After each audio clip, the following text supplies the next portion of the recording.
حج کا بنیادی مقصد اور ہر نیک عمل کا بنیادی مقصد رضائے الہی کا حصول ہے۔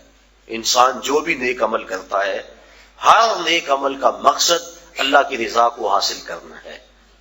قرآن مجید میں ارشاد فرمایا گیا کہ تمہاری قربانی کا گوشت اور خون اللہ کو نہیں پہنچتا، بلکہ تمہارے دل کا وہ تقوی اللہ کو پہنچتا ہے جس کے لیے تم نے قربانی کی ہے۔ گوشت خود کھا لیتے ہو، خون گلیوں میں بہہ جاتا ہے، کھالیں مدارس میں چلی جاتی ہیں، مختلف تنظیمات لے جاتی ہیں، تو اللہ کو کیا پہنچا؟ تو کہا تمہارے دل کا وہ تقوی ہے، جو خلوص و للہیت ہے، اللہ کی رضا جوئی کا جو جذبہ ہے، وہ جذبہ اللہ کو پہنچتا ہے۔ تو ہر نیک عمل کی بنیاد اللہ کی رضا ہے، اور اگر اللہ کی رضا کے لیے کوئی عمل نہ کیا گیا تو وہ عمل نہیں ہے، نیک عمل نہیں ہے۔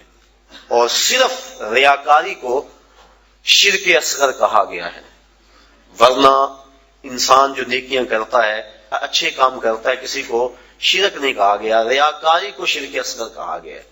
جب اللہ کے علاوہ بندہ کسی اور کے لیے نیک عمل کرتا ہے تو وہ نیک عمل نہیں ہوتے، اس کو شرک اصغر کہا گیا۔